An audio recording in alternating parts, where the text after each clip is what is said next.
Hey, Jeff. Hey, Eric. How are you? I'm pretty good. How are you? Doing well, thank you. Last week, we were lucky enough to go out to Queens to speak to a group of students at Forte Prep. Yeah, now normally we talk to college kids, we talk to high schoolers. This was 90 elementary school students, fifth graders. A fifth grade career day. And we were up against, because it's a competition. It's always a competition. We were up against someone from finance. Yep.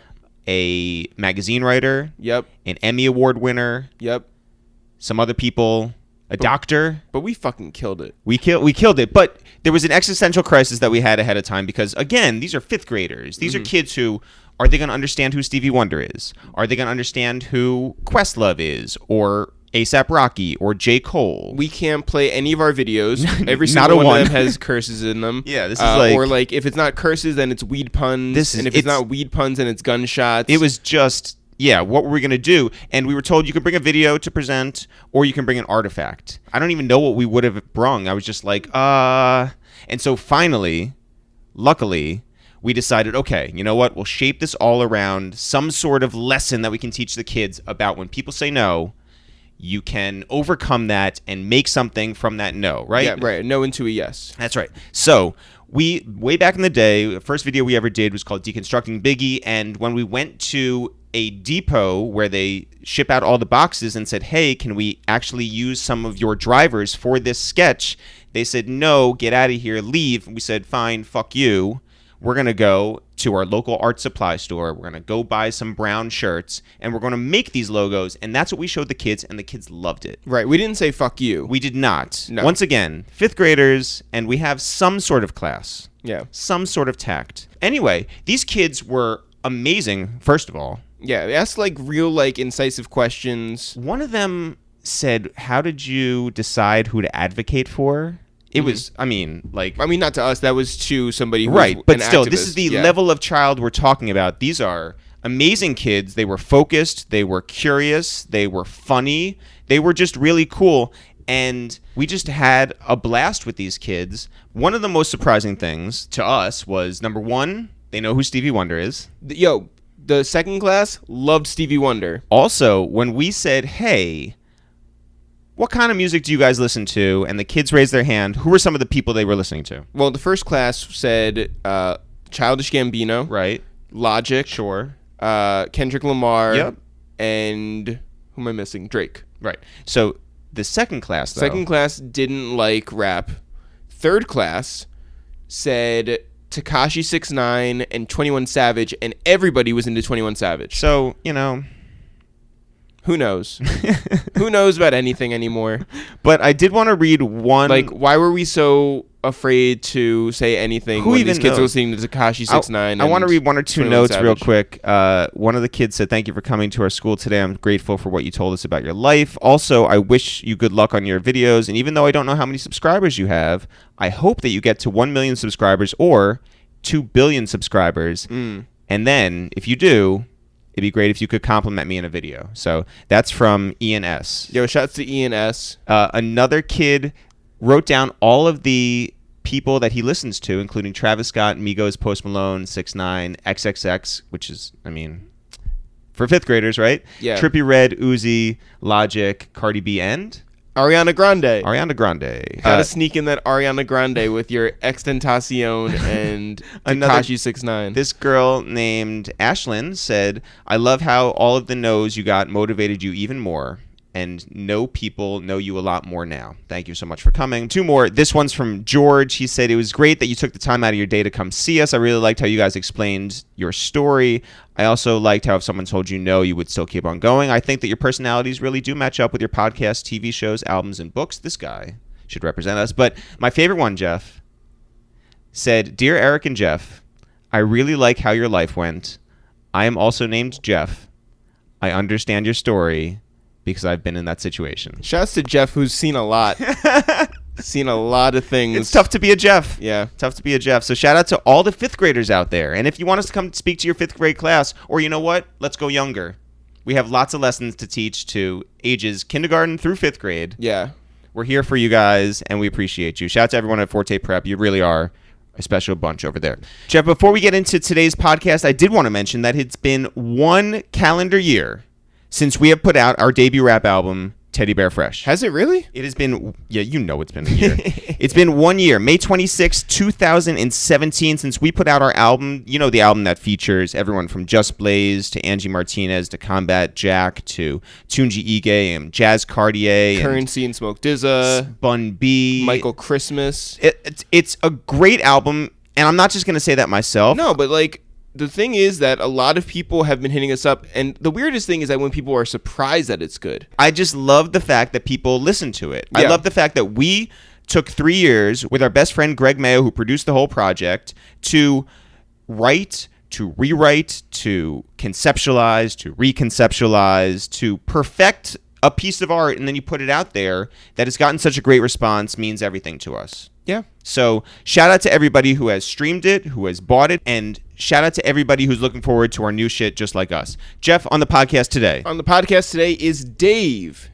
Dave. That's it. Just okay, Dave. Just Dave. He's the British rapper. You guys may know him from his song Wanna Know. With Drake. Yeah, the remix featured Drake. That's a dope story, how they were riding around in a Mini and almost crashed because they were so excited about the news. Dave is a great dude who was in town to perform, and we saw him play at Baby's All Right Mm-hmm. and Brooklyn. Right. He was tremendous, and the crowd in there, sold out show. The crowd knew every word, and it was a really, really fun time.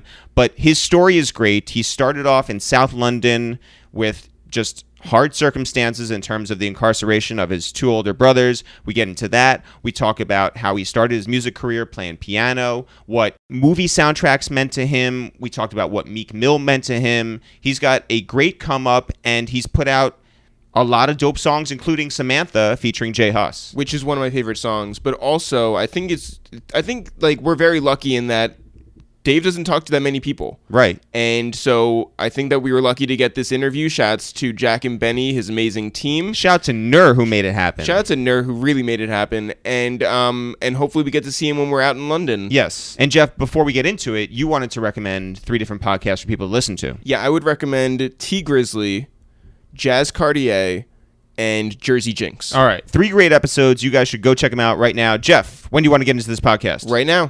Yo, what up? It's Eric, a.k.a. Prom Season, a.k.a. Run Up and Get Done Up. Yo, what up? It's Jeff, a.k.a. 3-Piece Sweatsuit, a.k.a. Balenciaga. Yo, it's Dave. Yeah, this is a waste of time, but it's the real. Dave, what's happening?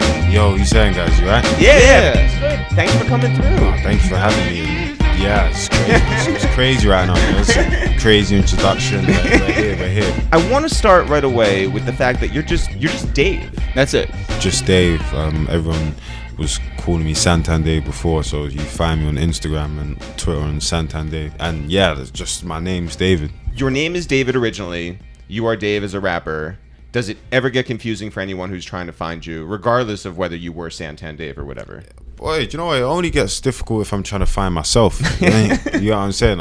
But you can't just Google Dave as a rapper. Right. Like, you have to have Santan Dave there. Or you have to say like Dave Rapper. Yeah. Yeah, and that is annoying. Yeah. That is annoying. Because we always talk about, the rapper like Problem or Trouble. Like those are things that you just Yeah. write Problem into Google. Yeah, it's like yeah. the Yeah, worst. it's not great. Same with like Pill Rapper. Like, Yeah. yeah. There's just like a bunch of rappers that's just like impossible to find them. You have made a name for yourself though, which has been amazing to watch over the past couple of years. Thank you. I'm considering, the name. Who says a name has to say? You see Puff Daddy change. Yeah. He did it. We see people change. But if you're at a festival or something and someone's like, hey, where's Dave? Like there could be like a million Daves there, right? Yeah, do you know what? I can't even lie. I'll be real. Like I hate the fact that people call me Dave. Like I just call like Dave. Like I just think like it's such a lazy rap name. And obviously people are like, no, but that's the coolest thing. Like you just call Dave. And I'm like, but it's not cool though. But it's not like when you're actually a guy. And people actually call me Dave in real life, which is jarring. But it's just like I'm so used to it. It's like I'm numb. Yeah. You know what I'm saying? Have you tried to get Instagram just to give you Dave? Never. No way. 'Cause No. that is a problem. Who has Dave? Have we figured that out yet? I have it. Oh, you have it? Yeah. Oh. Well, how much do you want for it? Oh, I'm not giving it up. My name is Jeff, but I go by Dave on Instagram. Follow me there. You guys don't even watch football, do you? Oh, soccer? No. No, yeah. Do you know the reference that was about to come up means nothing. Oh, but no, it's please. okay, I mean, someone yeah. out there basically, realizes like it. everyone that is called anything is called Dave. There's a player that plays for Chelsea called Cesar Azpilicueta, but they call him Dave because his name's too long to say. So everyone in the change room just calls him Dave. But yeah, the Santan is the the bank. part that allows it allows people to know where Right. like I am and what I'm doing. You know what's very confusing, by the way? Like Santan is very close to Satan. Oh, So- this is true. Yeah. So you're one N away from being the devil, and you're like, as Dave, you're multiple letters away from being Right. recognizable. So What's very confusing is Mike Dean, the producer, who we know personally. Every time he's trending on Twitter, I get excited that it's about him. it's football. It's the football Yeah. player. Yeah. yeah, no, it's not a player. It's a referee. Oh, he's a referee. Yeah, he's a referee. A referee is trending on Twitter all Yeah, the time. because of the decisions that he made. But Oh. I think Mike Dean's he's an all right ref. Like, The producer's an alright ref. Yeah. It's okay. Wait, so Mike Dean just gets like whether he does something good or bad, he's just always in the Yeah, news. like referees in the world, like if you're a referee of a sport, you can't be popular. You can't be. But he's out here. Yeah, I know you could be popular, but you can't be popular for a good reason. Right. There's like Michael Oliver as well. He's another referee that will get like a lot. So if you're a referee, like there's two teams in football, innit? And if you make one decision, you've offended another team. You know what I'm saying? Yeah. So there's no right decision that you can make as an umpire or as a referee or an That official. sucks. Yeah, it's tough. Where are you originally from? I was born in South London. My mum, heritage is from Nigeria. All right. So what was growing up in South London like? It was all right. Like it wasn't the worst thing in the world. I'm not gonna act like it was, the Gaza, but every city has their good points and their bad points. So it was a mixture of a lot of things. And I felt like at home in South London, like it felt like it was a city where I was in place. So you were born in Brixton, Yeah, and then you moved to Streatham. yeah, Streatham. Okay. Yeah. Yeah. You can tell that like I've done enough research, but like not enough where I went to the neighborhood and Right. actually know what I'm talking about. Yeah. Okay. Like the way that you said it, I think that's the name of the area because of the Saint Reetham. Mm-hmm. That's where it comes from, Saint Reetham. So they just abbreviated it to Streatham. You have two other siblings. Yeah, two older brothers. What was that like for you? It was alright. Like, obviously, it was a weird dynamic in my house. Like for the first 10, 15 years of my life, like I have memories of my brothers separately, but not many memories of my brothers together. Because What's the age difference between them and you? I'm 19 and my brother's 24, and my other brother is 27. But when I was younger, those two didn't speak to each other. Oh, really? So we lived in the same house. My older brothers never spoke to each other. I don't know what happened when I was younger, but there was like a big argument. But like my brothers weren't cool for like a really long time, and then I was just in the middle of it because I was the youngest, so bouncing off of both. But yeah, so when I was 11, obviously the first thing happened with my middle brother where he went to prison, so I didn't really get much time with him being young. Then when I was 16 or was I 15? It was 2014, so I was probably, I'm 19 now, it's 2018, I was probably 15. The second brother went to prison, so I don't have many like, you won't see a photo of us outside where it's the three of us and like I'm of a normal age. So That's crazy. yeah, I mean, but it's just like you get used to it, right? So like a lot of people have memories of them growing up with their brothers, like I don't know, like maybe the times that they went to Fort Park or like swimming pools or that type of thing, zoos. But like most of my memories are at a table like this and like just in a visit and just the different prisons that they were in, like how the visiting halls were. It went from like where in London it was Cookenwood in Rochester to Feltham to Elmley, which was in Sheerness-on-Sea, to Swinfen Hall. Then my other brother got arrested. Then he went to Thameside. Then he went to Highdown. Then he went to Wandsworth. No, then he went to Ford. Then he went to Wandsworth. Then he went to Brixton.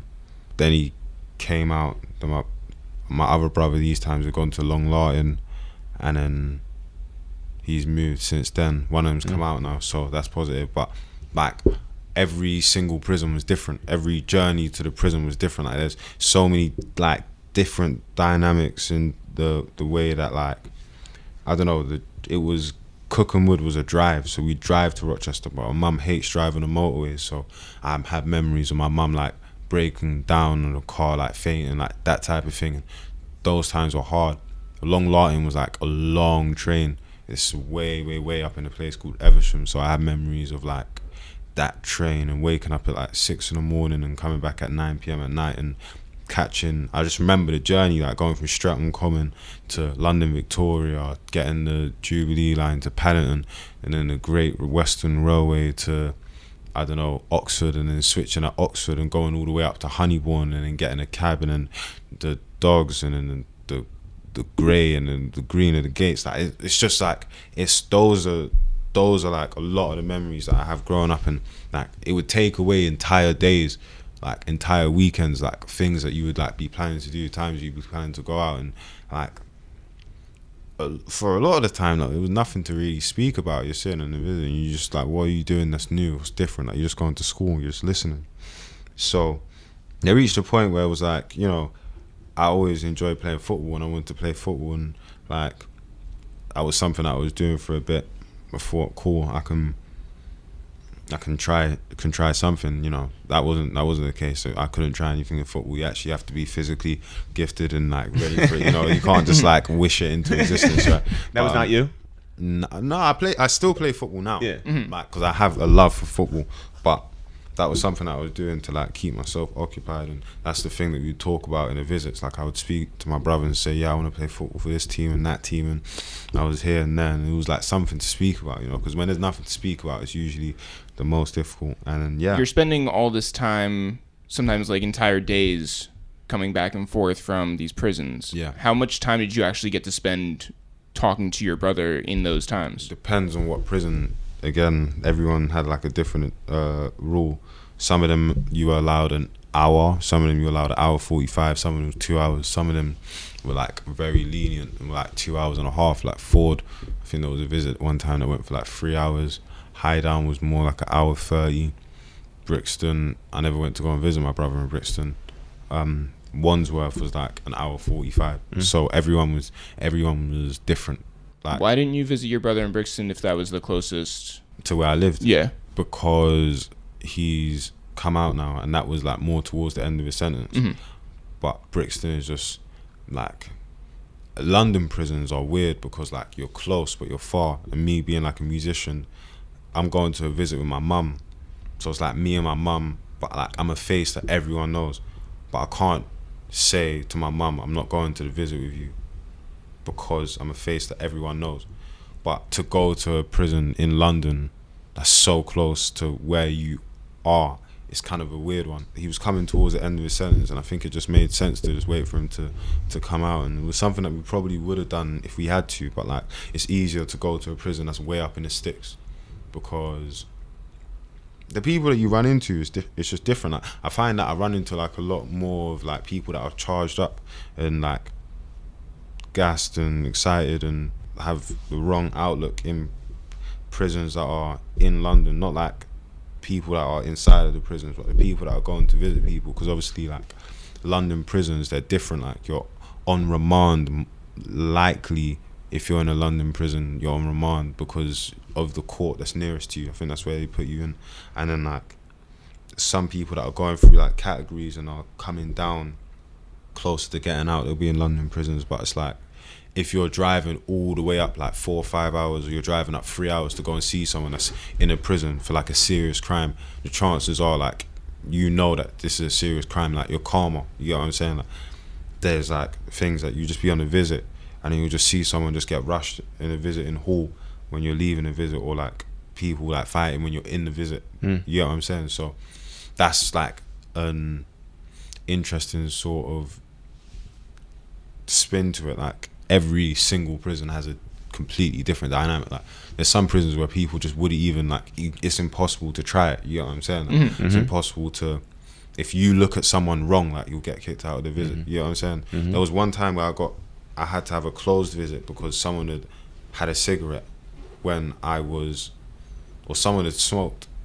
in the vicinity of me when I was coming off the train, and then I was going in to the visit, and then they must have had like the most active dog there, but it was like the dog just kept going for this particular place like around me, and it's like they searched everything about me, everything, but there was like he knew it was just a scent of smoke. But you just can't. So we had like the thing in between us, like it was, you know how they do it in America. The barrier, they don't usually do that, but it was like really, really weird. Still, it was an odd time. So those were the things that like kind of started me and built me as a character. Do you think that it made you grow up quicker than you would have because of those experiences? Yeah, like I think that it definitely like gave me this sort of different outlook on life, and yeah, it was kind of a darker outlook. Yeah, like who can you explain that to at your age that would even have any? There's some people that have gone through similar, and there's some people that have gone through worse. You know, there's people that are just like a lot of people like where I'm from and where everyone's from. I guess like that, like they would just be doing their thing, and then like a relative of theirs would just get killed. Right. That's that. What do you do then? Like that's it. That's the worst thing that can happen. You know. So you just gotta put it into perspective and be like grateful, even though it seems like a weird thing to be grateful for. Like life is a good thing, innit? Like obviously if someone's alive you can still maintain a level of communication, but it's a different sort of pressure, you know. Like when I was 12, 13, 14, like I was trying to look ahead, like trying to think about what it was like I knew that something had to happen, but I didn't know it would be music. Music was just the thing that was going to keep me sane until I found out what it was that I was going to do, you know. You were searching for a way out. Not even a way out, because I'm all right. Like I'm not like I wasn't about to fall into the same thing that they were doing. You know, one of my brothers had got a life sentence, the other one had got like a shorter sentence, but it was like 4 years, and I don't think I was close to that. There's been certain times where like you could be in danger of, you know, getting arrested, going to jail and that type of thing, but it was never to the scale of them. So it wasn't like I was looking for a way out, but boy, I guess I would just say I was looking for a way into a better life, you know, to something that was like that, where I felt like I had freedom. And yeah, like music was the thing, and that I was doing for fun. I was thinking, I was gonna go into law, like go into football, go into like medicine or something. Like I was academically pretty smart, but like I never had the discipline to keep it going, and never had the mentality to do things that I didn't like. Well, so how does music get into your life at an early age? Because my brother was rapping before he went to prison, but we always just listened to music. We always listened to instrumentals. I'd watch films, listen to the soundtracks and stuff, and that was like a big part of music for me growing up, like that type of making the connection between the music without words and the music with it, you know. And like I just remember like there's a lot of times where it's just you just learn, and you know, you look to musicians who live these crazy lifestyles and think, rah, like this looks insane, like this would be amazing. Like, you know, there was one time I was Meek Mill had done a cover of that Started for the Bottom, and I was thinking I loved Meek Mill growing up, you know. Still think he's a sick artist, and he was like one of those rappers that like when you listen through all of Meek Mill's like projects, and when you listen through him as a rapper, like he raps in a way that it's very inspirational. You know, he goes and talks about the things that he aspires to do, the things that he's done, circumstances that he's come from, and where he is. And I would listen to that, and I would, you know, go and I'd wake up in the morning and shower and think, you know, maybe I can do something different. Maybe it's, you know, gonna be different for us. So I just didn't know that it would be like to the scale that I could be in control of like this, because I always thought like there would be some higher power that's in control. But in a career like music, you are literally in control of your own fate. Like how hard you work or how hard you go is what you get out, you know. So So you were rapping first? Yeah, I was rapping. Like I wrote some childish raps when I was like 11, and I started playing the piano when I was like 13, 14. So where does the piano enter your life? Because I wanted to cover the soundtracks that I kept hearing, because I kept hearing piano covers of the soundtracks that I liked. So like film soundtracks. Yeah, there's this guy, like I don't know if you guys know him in America, but he's American. One guy called Kyle Landry, and he does like covers of soundtracks. So he'd do all the Kingdom Hearts stuff. He'd do all of like the Inception stuff. Done like a cover of like Apologize and that type of thing, Hallelujah. But he'd take like simple songs and he'd like super duper arpeggiate them and like add like a lot of chords. So if you listen to him, like he like makes songs that have like simple chords feel like really big. So I wanted to like learn so I could do something similar to that. And you saw these covers on YouTube? Yeah. Yeah, so yeah, Kyle Landry is an amazing pianist, and that like was really inspiring. Like he's got like his own like improvisation covers on like all of the Kingdom Hearts series. So that was something that I looked at for. Yeah. Did you have any formal training? Did you have like a class at school where you could learn? Yeah, like I studied music, but I wasn't going to a piano teacher. So my teacher, Miss Fortley, helped me with like the first few stages of like understanding, getting the books to learn how to sight read and like the actual theory behind the piano. So I grasped that, and yeah, like I was able to like go through the stages and play to like a level where it felt like, yeah, I can now play the piano and like replicate something. But it took a while for it to kick in. The creative side, it's one thing being able to play the piano, replicate. It's another thing being able to actually be useful on the piano to create something from scratch, to know that like these chords are going to lead you to this mood, and playing in this style is going to give you this and that. And like I still learn things every day. I'm nowhere near where I need to be, you know. So was there any thought of like working with other people, like in groups, or composing with other people? Like one of my very close friends, one of my closest friends, Cal, was learning at the exact same time as me. So me and him always went back and forth with each other, and like he'd learn one soundtrack, I'd learn another. We'd come into school, see who could play it better, and then like it spurred us both on to like be better musicians. You know, like eventually he ended up running away in the lead with the piano thing, and he took it far, and like he's like super duper gone on the piano. But I just thought like, let me actually focus my attention more towards the rapping, because the piano side of it takes time.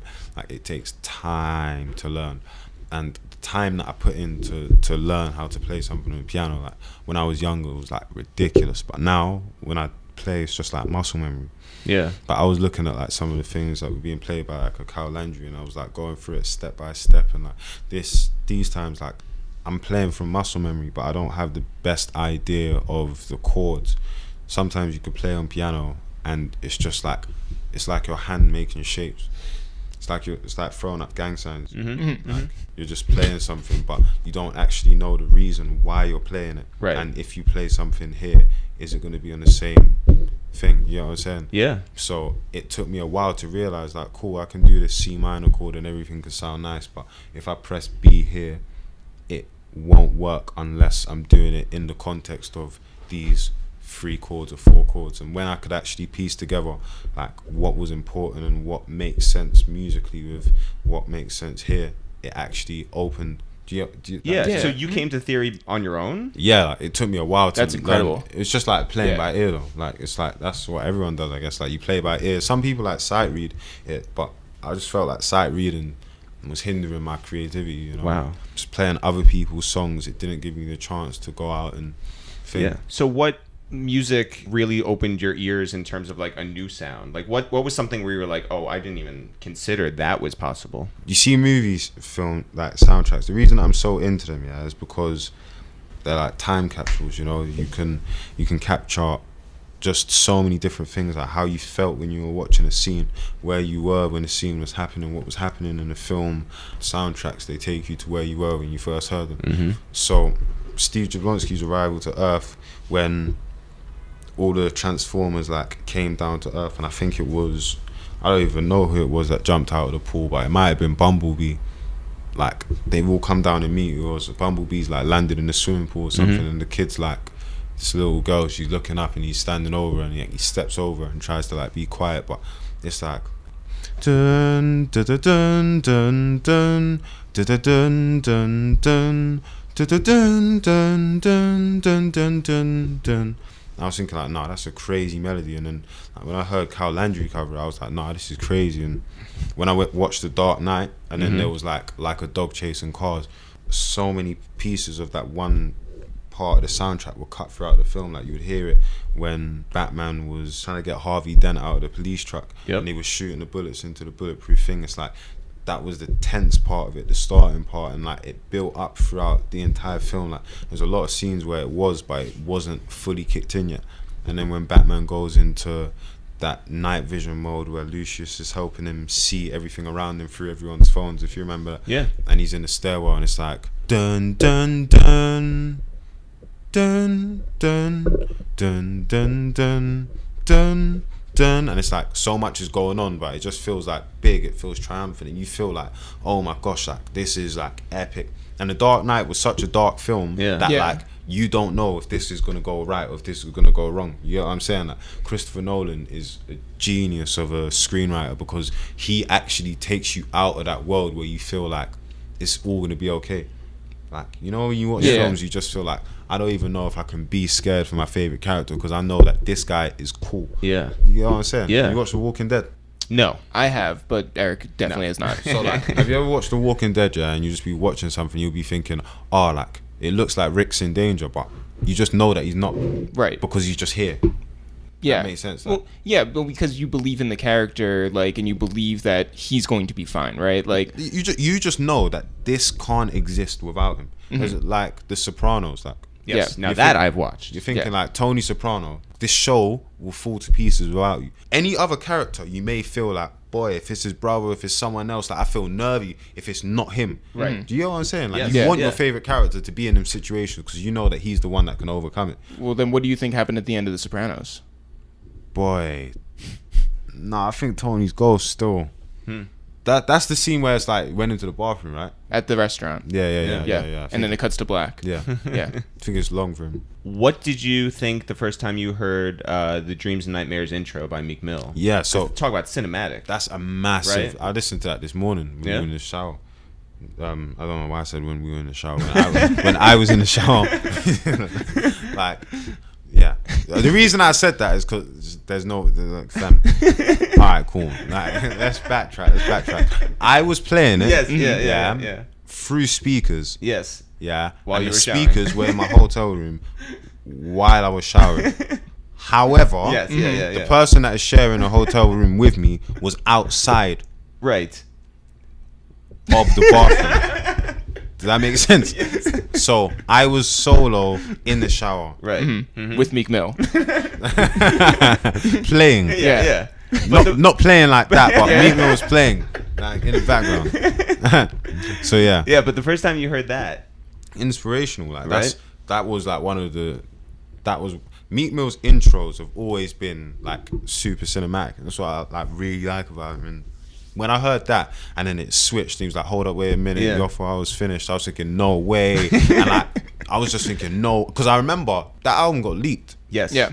It got leaked, so Yeah. I listened to it before it came out. Sorry, Meek. But like, I was just thinking, nah, this is ridiculous, and that took me on a real journey. Really changed the way that I looked at things, and even like Lord Knows with Tory Lanez, that's one of the most ridiculous instrumentals I've ever heard. Yeah. Because it's like it's not even in time. It's like it's not in 4/4. Right. So when Meek Mill's flowing on it, it's like the way that he's caught that beat, like, no one else can do. Like Right. no one else can do. So his intros, they make me feel like super special when I hear them. Right. But that's because of the musicality in them. That's because of the pianos. That's because of the horns when it switches. Yeah, the movements. Yeah. Like, and the same thing with the sample. And Lord knows, I think that like, they sampled like it was something that was in a film that was a reenactment of a classic story So like a Kyle Landry of of a film. So it's like imagine a film. And someone made a film about someone like Mozart, or they made a film about someone like blah blah blah blah blah. Because I actually went and found out about the sample and tried to find where it was from, and it was from something like that. I think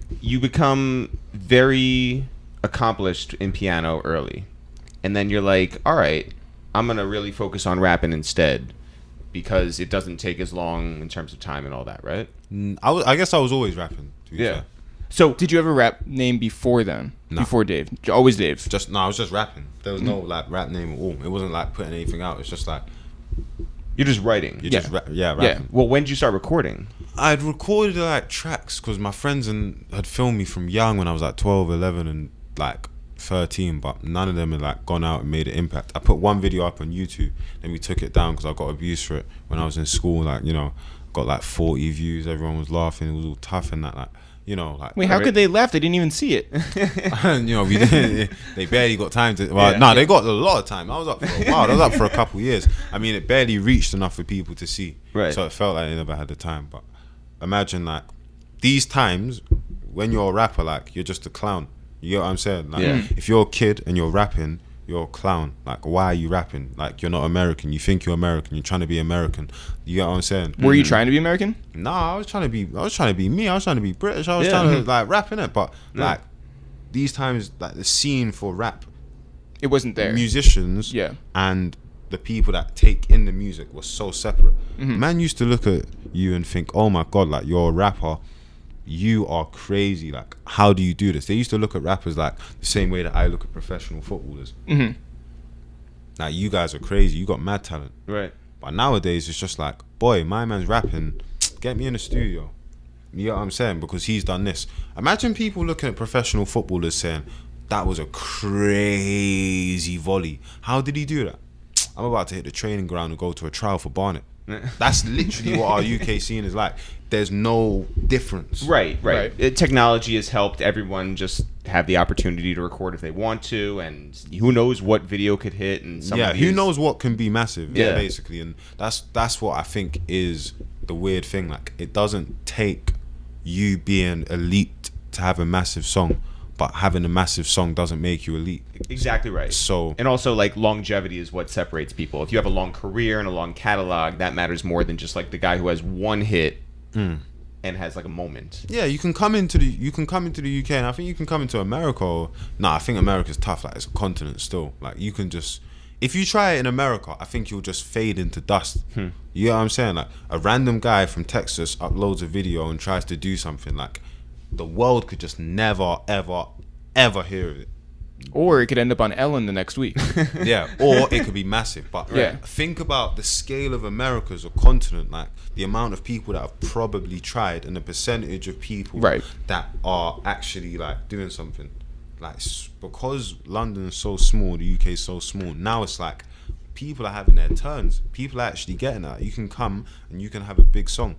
You know what I'm saying? Yeah. Most of the big songs that have come recently are from people that aren't like established and they haven't been in the game for a long time. Why do you think you took offense when people were like, "Yo, you're just trying to be American"? People weren't saying like, "Yo, you're trying to be American." They were looking at you and it was like, "Nah, this is like, what are you doing?" You know what I'm they saying? were shitting on you for having 40 views. Yeah, like, oh man, like I see better stuff, like people making jokes in class, like, and these are things that like I don't forget, innit? I can't hold on to it, but like you got a chip on your shoulder. Yeah, like you had the Raekwons sending around funny BCs and that, and people writing notes to each other, and girls would look at you and they'd sneak a laughing in the corridor when you're walking past, and everything was funny. And like, I used to make jokes about it, like, "Raw, this is how I'm gonna do it. I'm gonna sell my mixtape for this, and I might make a bit of change."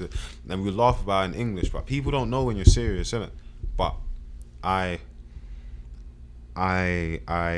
believe in myself, and my friends believed in me, and like me believing in myself wasn't enough, you know. Like, there was a lot of times where I was just gonna stop, like, it's like this isn't worth it, like, what's the point?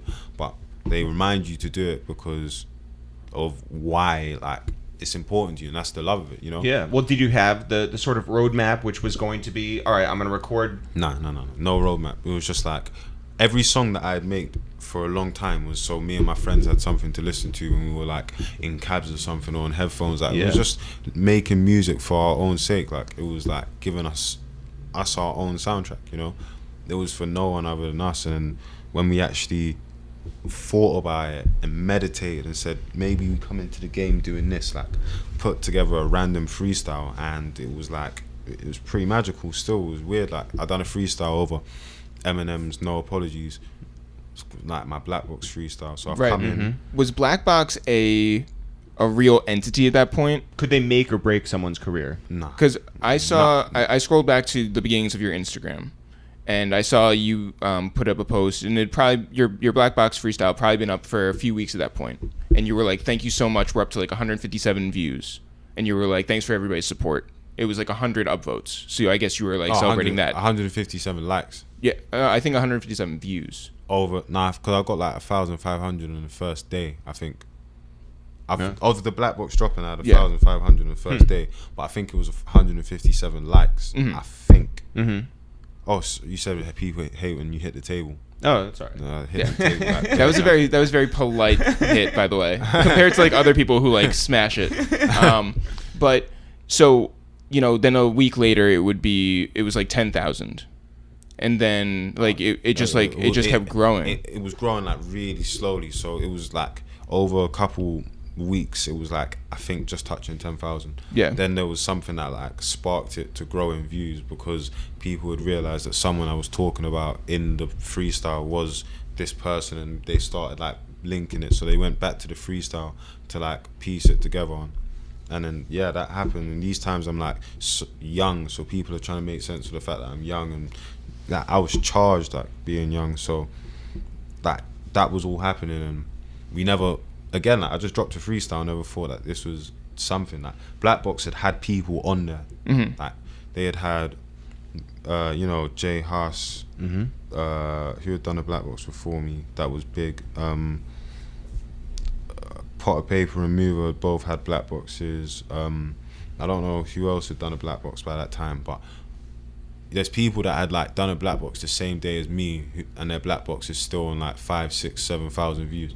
So it's the quality of freestyle that you bring to the freestyle channel. If you do something, then you're your own platform, but they give you the platform to be your own platform. So who is the first person to reach out that you're just like, whoa, from that Blackbox? Yeah, like this thing freestyle? has reach. Yeah. That was Jamal Edwards, and Jamal Edwards came and he took me to like a new sort of world. And who's Jamal Edwards? He's like the head of SBTV in like England, which is like a huge channel. To give that some context, before that I was working with a guy from Blackbox called Lotus, and he had helped me like develop as a musician with like the things happening in studio time, and like that helped to like push it further than, you know, that. And then Jamal Edwards had come along after I'd done my Street Styles freestyle, my Blackbox cypher, which Lotus helped to organise as well, the under 18 cypher. Jamal's giving me the warm-up session now. I've done the warm-up session, and then I'm discussing those issues in that freestyle. These times I've turned 17 now. And after I met Jamal, Charlie Sloth reached out for Fire in the Booth. So from when I released my warm-up session, I had to write 2 warm-up sessions, because Jamal Edwards wanted me to write a proper story for my warm-up session, right? But for my first warm-up session, I wrote Jekyll and Hyde. So that was my warm-up session, Jekyll and Hyde. And then Jamal... Which became an actual song. Yeah, and he was like, oh, I want more of a story and such and such and such. So I was like, cool. Wrote the warm-up session, left it, put Jekyll and Hyde up as a music video, and filmed it, put it out through SBTV, which done a lot for me as well. And then I got hit up by Charlie Sloth. He wanted to do a Fire in the Booth, so I went away, wrote the Fire in the Booth for like 4 or 5 months, and day by day I just tried to write line by line by line. And that was like, you know, obviously Fire in the Booth is when you realize like, okay, this is actually something like that is of some importance. But these times I'm freestyling. Yeah. I'm just barring. Like there's nothing but lyrics. You can't find a spot of melody anywhere in my music. It's nowhere. Right.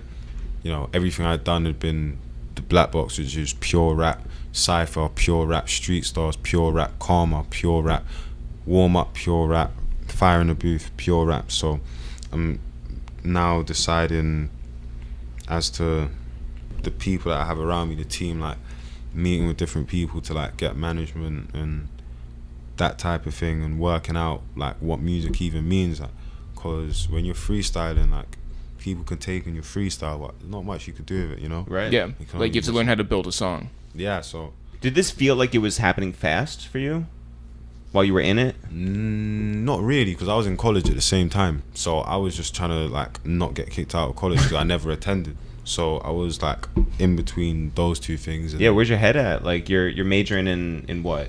My head's at I need to make it out of college to do law, and I studied music tech in college, but I never turned up for it. And ethics. Economics. Yeah. Philosophy and ethics, but that was in like second year. And then, yeah, my head's just like, boy, I need to make it out of college and go to uni, because these times here, rap's not taking me out of uni. Like, there's no way I'm dropping uni to go and rap. So, Because your mom would not have been into that. yeah. It's just, Was she aware? Nah, these times my mum's not aware. I think she became aware after like the warm-up session.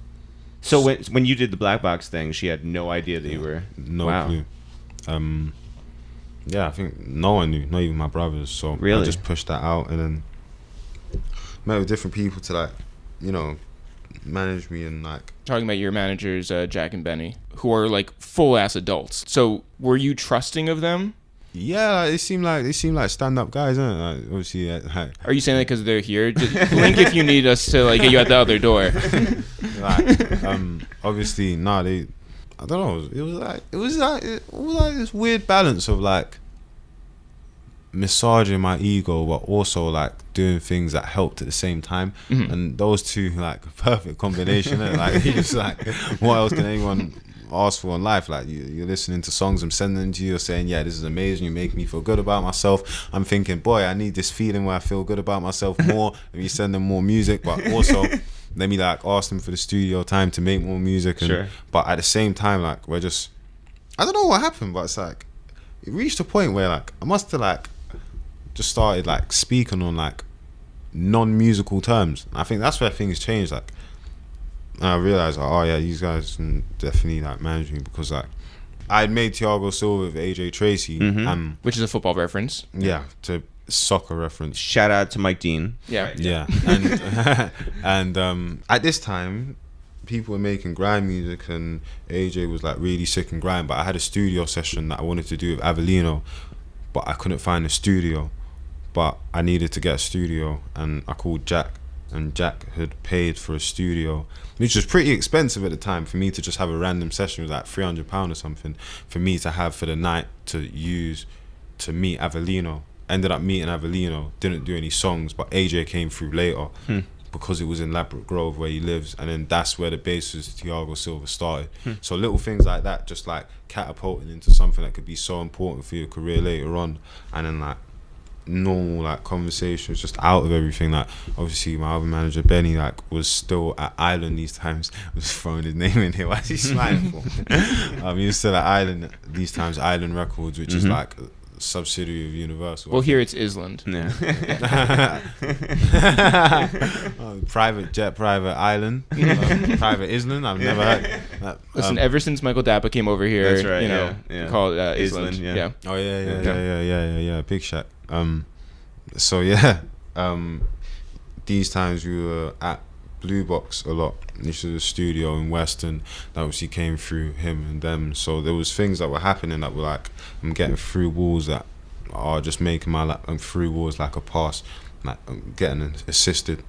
Yeah, things are being made easier, and then like it was just like, yeah. So now I've got managers, and like I've got a director, Lex, who I met through Jamal Edwards, who had filmed Jekyll and Hyde, filmed Thiago Silva.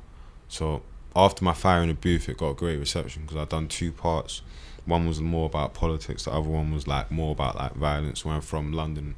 Again, more charged up 17-year-old stuff. Well, what's the difference between doing a black box and doing something like Fire in the Booth? With all due respect to Black Box, to have a Fire in the Booth, you have to be like selected. You can't pay for a Fire in the Booth, right? But you can pay for a Black Box, and that's the beauty of Black Box and of in Fire in the Booth, because a Black Box gives the chance to someone like me that would never get looked at for a Fire in the Booth to even get to a point where you can have a Fire in the Booth, and a Fire in the Booth allows someone who's watching it to know, if you're here, you must be of some. Were you nervous going up there? Boy, I had rehearsed it every day for months. Yeah. Like, so, like, I went, done it one take, didn't miss a breath, didn't miss a beat, didn't miss anything. Like, it was like, boy, you need to, because I could have done multiple takes, but I just didn't. Well, how did Charlie reach out to you? He just DM'd me. He was just like, yeah, like, blah, blah, blah, blah, blah. I feel like you're ready. And I was like, yeah, safe. I took my time, released it. Must have come out like 5th of March, 2016. And yeah, that was good. And done Thiago Silva, me and AJ flew out, made the football references, wore the football shirts, and then like it was in Paris, PSG, because of Thiago Silva, the captain of Paris Saint-Germain. So that was like the first time that I had a song where people actually bumped to, you know, they could actually like nod, because a lot of it was like dark, expressive, and Thiago Silva was like way lighter. And I love working with other artists because they bring out sides of me that I don't have in myself alone, because of my competitive nature. You know, when AJ done that, I was thinking like, cool, if you want to be upbeat and you want to be whatever, let me be upbeat too. I'm gonna be more fucking upbeat. Yeah, but before Thiago Silva, we had done a remix to his track Spirit Bomb, which is where I made the grime verse, walking a rave, smile in my face, drink in my hand in my pouch. That's what I remixed for Thiago Silva. So it was a nice little story. Done Thiago Silva now, prepared 6 parts of the EP, but again, this is something that happened because of people that my manager know. My managers had introduced me to a producer called Fraser T Smith, which had like changed the dynamic of everything, because I never had like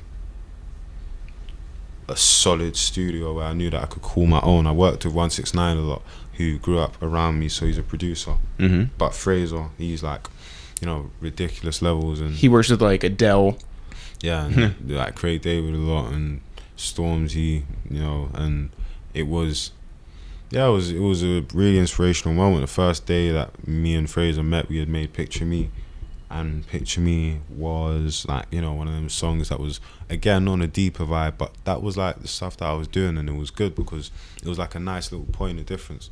But to be fair, like these times the UK scene didn't really exist the same way that it does now. It wasn't a land of opportunity. If you got 1 million views, it was ridiculous. Yeah. Now if you get 1 million views, it's like you know, like you've uploaded a video. So This is coming from somebody who was so worried about 40. yeah, I mean, but it's the thing, like when we were in school, it just didn't exist. Like there was no, I was in school in 2013, 2012. Yeah. I mean, same. We were all in school in 2013. These were the dark ages for music, and these times, like, you know, Krept and Conan were holding it up. Yeah. Krept and Conan were holding UK music up at this point, and you know, you'd had like Rimsey come in and make like some classic tracks, and there was a few people, like, you know, there was a few tracks that like, yeah, these are, we'll go back and we'll look at and we'll say these are legendary tracks. You know, you had the Youngs Teflons, you had the Daffs, you had the Movers, these times, but like I don't know about most of these artists except for Youngs Teflon at this age. I just know Krept and Conan, so they're giving this scene live, and Skepta was that thing, but you couldn't just go and announce a headline show and say that you're doing 1,000 tickets. Impossible. Like these times, it's just, there's no audience for it. Streaming doesn't exist. It's iTunes or it's YouTube views, like, or it's just pirate downloads. So radio isn't like as supportive of music as it is now, because urban music is now pop music. It wasn't like that before. To be on the radio, it was like a thing. I think around 2013, 2012, wasn't that when Tiny done Discovery? Obviously, I don't even know why I didn't. Tiny at these times was so huge, it was in a different ether. Tiny, not like he was American in terms of sound, but in terms of level and status, you can't, he was untouched. Like, he was so big that he was like far gone. You know what I'm saying? Like, Krept and Conan was something that like, oh, maybe you can like aspire to. Like, I'm hearing Written in the Stars and the starts of Sky Sports adverts, pass outs everywhere. Discovery done ridiculous first week numbers, and like Tiny was like, oh my god. So by the time 2016 rolls around and you do your Fire in the Booth and you go out to Paris and you're shooting videos, Stormzy's the one. But are you still in college? Yeah. How do you manage success on a level that you haven't, you know, seen before? The success wasn't there yet. I was a local guy, innit? But isn't that some sort of success though? I might like, the different steps, right? Like, I've had a Fire in a Booth, but it wasn't like anything that you go to a party and you hear a song playing. You know, that's what felt like success. And some people had that. I never had that. So. But are people recognizing you off the strength of that? Like, is your name starting to go around, like, do you know Dave? And people actually knew which Dave people were talking about. Yeah. Like, to some extent, but it was slow and steady. So, but that's what Six Pass, the EP, was about. So I made my first EP, Six Pass, and that was in reference to a line that I said about Six Pass in my Fire in the Booth, which was a reference to a line I had said in Jekyll and Hyde. The road I'm walking is a maze, 6 pass like the sage, had me in and out of raves with a flicker on, and then like 6 pass like the stage, it just sounded like a name, so I was like, cool, 6 pass, 6 tracks, talk about the stuff that's going on with me, different roads that I could go down in the UK. Me and Fraser were together, we were here for it, and we done Picture Me on the piano.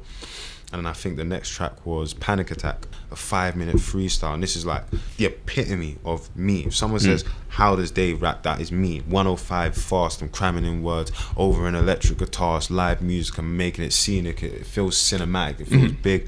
That was like the track where, if you know me as a musician and you say, what is like the most Dave track for Dave that you know Dave for, it's like Panic Attack, innit? I've sung Wanna Know way before, but it's got leaked. So I've written off Wanna Know. Well, what's your feeling when it gets leaked? Yeah, because to this point, Nah, you are rappy Dave, right? Yeah, it got leaked when I was still rapping. So Yeah, some yeah, people yeah. have heard it, and some people were like, "Right, this is actually like a little bop," but it's like the auto tune's so bad that I'm thinking, yeah, the song's done, it's dead. But people liked it, so it was just like whatever. But everyone was like, make it cleaner, and just like actually refine it, and you can have a big song there. And you know, the old Wanna Know had the M word instead of man. Mm-hmm. Now, I don't know if you know how many times that I say man in the chorus. I can tell you. I said the M word 13 times in the chorus. So the chorus was unplayable. It's like, wait, are you allowed to swear in the podcast? Yeah, Yeah, the we've been podcast- doing this entire time. Yeah. So it's like, Yeah. it's like, if we count together, it's like, all my niggas running to the money, we running like, and all my niggas running from them hoes in the roads like, whoa. And you thinking, oh, it's cool at this point, yeah. You just like, whoa. A month ago you didn't want to know, but now I'm seeing dough. These niggas, they be calling on my phone. All these niggas, they applaud me on the road. Up a corner for my pro. Niggas keep on talking on the low. But all my niggas bros, and all my niggas bros. My niggas have your niggas on the ropes. I'll have niggas on your road. Niggas on my stripper with a pole. Like when niggas like, yeah, good, bro. Now I'm just in the thing. So 14? So, yeah. So it's not built for the Disney Channel. That's yeah, right, it's not yeah. built No, for the Disney yeah. Channel. It's not built for radio. Yeah. Yeah, we refined it, switched it. That's why they asked for a clean version, yeah. Yeah. Actually wrote it better, and then that was like, I never knew that was going to be the lead song of 6 Paths. We made 6 Paths the actual track.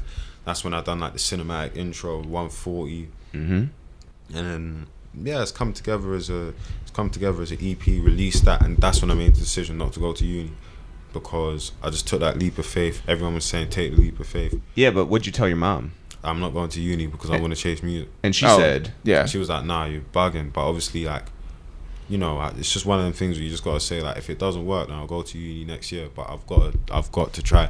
I don't have the ability to go and do both. I need to actually give this a shot. so really, in your mind, you were going to give yourself 365 days. Nah. I was never going back to uni. That was over. But you got to preface it with something. Yeah, You yeah. got to make it like, Right. you got to make a bet like, Yeah. and say it. So I was like, cool. And then And what was the reaction right away to 6 Paths? Yeah, 6 Paths had a great reaction, but by the time that 6 Paths had come out, Wanna Know had been remixed. So if we scale it back, Wanna Know had a decent reaction.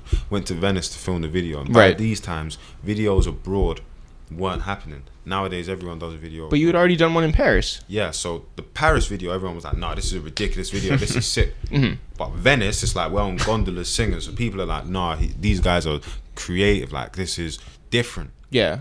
I So- remember the first time I saw it, and I was just like, "Whoa!" It felt nice, right? Yeah, like it felt very different. You guys look so cool. I was like, he's so young, and who is this kid? It just felt fun. Yeah. And that's something that like it's difficult to translate into videos. Like you can have something that looks really glossy and really expensive, but doesn't And look fun. Do you think that YouTube was more instrumental in your career than any other platform? Yeah, it was one of them ones where it allowed you to connect with someone. Like you can't just hear the emotion in someone's voice. You got to see it in their face. Like, Yeah. You got to see you in Venice. You got to see me in Venice. I had to see you in Venice. Yeah. So it allows you to look at my progress and my growth from an artist, as from me shouting into a microphone really amped up when I was 16 to like me happily singing on a boat in Venice when I'm 17, and then that had happened. It's gone past now, and obviously we've 6 Paths is out. Is 6 Paths out? 6 Parts is now available on all streaming services. No, yeah. 6 Paths is out. I'm tweaking, but the video for 6 Paths itself wasn't out. Yeah. So 6 Paths has come out. People have responded well to it, but I'm now looking to the next stage of music. So I link up with J Hus. Me and J Hus make half a Samantha in the first day. The next day, I get a call from Rashid at Link Up saying that OVO want to speak to you. OVO want to speak to me. These are back-to-back days? Yeah, this is the next day. So OVO want to speak to me. Find out that they're interested about the instrumental for Wanna Know. So I'm thinking this is crazy. OVO instrumental for Wanna Know. But then I go to studio and finish the second half with J Hus. So now I finished Samantha. Then they call us and they say, yeah, like we really like track blah blah blah. Send us the beat for Wanna Know. And then they say send us the vocal part. So at this point, like obviously I don't know what car I was in, but it was close to crashing. Like, it might have been me and Jack in the Mini. It might have been like, no, it was definitely like me and Jack in the Mini somewhere or something. We must have been somewhere, but like, if someone wants to cover your beat and says it's a sick beat, like it's a sick song, it's like, oh my days, like boy, like I filter phone Terrell, like yo, the song that you produced, look where it's gonna end up. When he said send your vocals, I was thinking, nah, mental. You're like, me too? Yeah, I was thinking, me too. And that's exactly what I was thinking. Like, really? Like, I felt to that. Are you sure? Like, but obviously, we sent the vocals now, and they're saying that you remixed it, worked around it. So I had never heard it. So I knew it was coming out on this week, but I had never heard it. Heard it just before it came out. Obviously, I'm screaming, like I'm hearing Drake's voice singing the song, so it's amazing, and the remix is happening. It's taking me to like a next sort of scale, and like. Does your mom at that point have any idea who Drake is? Yeah, she knows who Drake is. And obviously, she's tweaking. Yeah, I bet. And like, it could have been really easy to get lost in a hype, you know, because. What do your brothers think about this, by the way, at that time? Ridiculous. It's ridiculous that they're thinking, nah, this is ridiculous. I don't believe it. But Christopher, it's weird. I said to him, bro, you're not going to believe this, but there's one person who's just remixed my song. And I swear to God, he was like, Drake. I was like, bro, like, what the hell? Like, you just sort of ruined my whole thing. Yeah, But I was thinking, Did they reach out through him? I was like, what? Yeah. I was like, but when I said yeah, he was like, no. I was thinking like, bro, this guy tried to start up and then like kill the thing that he probably thought I was just gonna say something like anyone else. Yeah. And then obviously now, I'm just thinking, all right, cool, like I don't know what to do, but my life has changed, my world has changed. Like, I can't lie, like I sat down and I thought to myself when they said, yeah, like we want to put this up on streaming, because these times I'm independent, it's going through Ditto, which is like a random, it's like TuneCore or whatever. Not what you guys have in America. No, we have TuneCore, yeah. So they want to like sign it and put it out through them and make it available for sale on streaming services. So I'm not gonna lie, like, I'm sitting down and thinking to myself, like, boy, like I may never have to work ever again. Still, like I'm done. Like Totally. I'm chilling, you know, trying to stay grounded, composed, doing the normal things, checking the prices of Aston Martins and houses, and saying like, boy, like. And by the way, if you get a really nice Aston Martin, you can just live in there. yeah, like I'm just thinking like, boy, like I don't even have a driving license yet. I don't even have a provisional, and yeah, like we've gone and we filmed 6 parts and put 6 parts out, and it was like we were just rolling on with more music. And well, what does that mean for you in terms of like live appearances, in terms of hearing the song on the radio, in terms of people like pointing you out on the street? You know what? I think that the song, like, it got me noticed, but it took a while. Even though it was out, it took a while for people to be able to make the proper distinction between the song and me. Music is one of them funny things where it's so slow, but it's so fast. Like, instantly, you know, 10,000, 11,000 retweets on Twitter, like, people know you. But for people to clock you on the road and say, my man is actually that guy that this has happened to, it took a second. Do you think it's because your name is Dave? You know, it's too generic. Yo, also, how do you service the song to radio? Or do they just, like, ask for it, or do they find it? Yeah, like, I think radio, like, you got to send it around, you got to ask. And I won't lie, like, I'm going to be completely honest with all my views and opinions. Like, I think that a song of that scale, it's difficult when you're working, you're independent and everything's like with you guys, but the radio, like, it got played on the radio, but it's just like, for the moment that was for me at the time, and for the moment that was for the UK, I think that, like, nowhere near what that should have been. The reason I say that is, like, imagine, like, your UK radio, you're playing songs that are melodic, yeah? You're playing songs where people are singing. Like, if Drake releases a song tomorrow, it's going to be all over your radio. Right. Like, I'm 17, or I'm whatever, or 18 these times, yeah?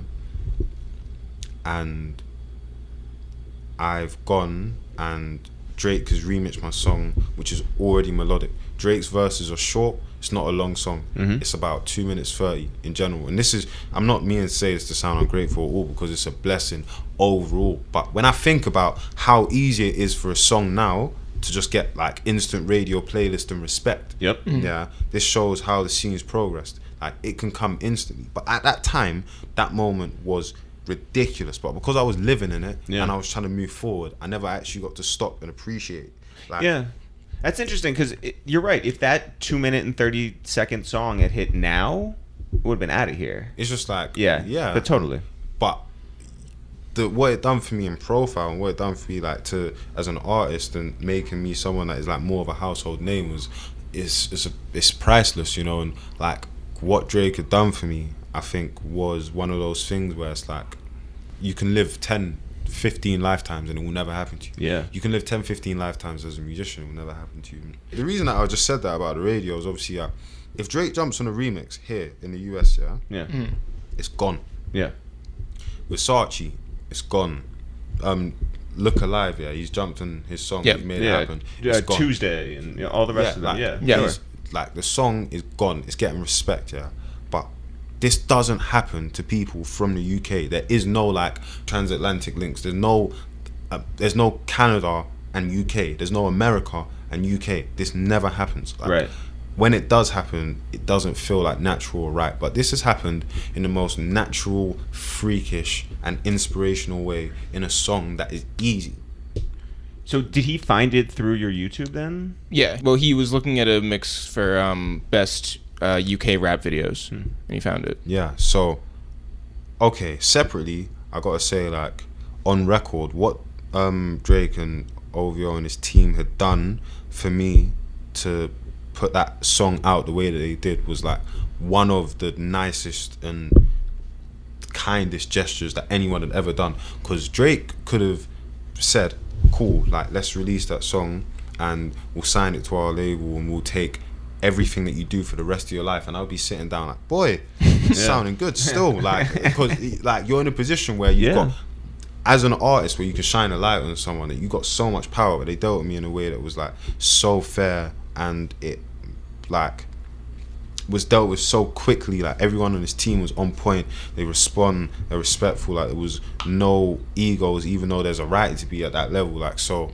it's one of those ones where like from their side, they done everything to give me the craziest layup for the craziest moment. That's awesome. And you know, shout out to Drake and Future and Mr. Morgan and everyone over there. Yeah, shout out to everyone there, because all of them, and Ollie as well. Like all great guys. And because like you could have been like washing dishes in like the OVO store. You could have been like looking at pictures of like a Kia, you know, instead of a Aston Martin. Yeah. And yeah, like, I just they gave me the perfect layup, and you know, so it's being played. I'm not gonna say that it wasn't being played on radio. Did they debut it on OVO Radio? Yeah, got debuted there. And on Beats. Did it make the Radio 1 playlist? What playlist it made? It made it C-list, right? And it stayed at the C-list. So that's why like I was never made a Capital playlist, right? And it was on the Capital Extra one though, and a One Extra one. You're being hard on yourself. So obviously, like there's like these are to explain the radio stations. Like One Extra is like Radio 1's like sister, but like little sister, So it's like more for urban music. And Capital Extra is the same thing with Capital, right? So Capital's like when you got a big song and you got a pop song, you got Capital. Then you got like a big song, you got a pop song, you go Radio 1. Like you go Kiss.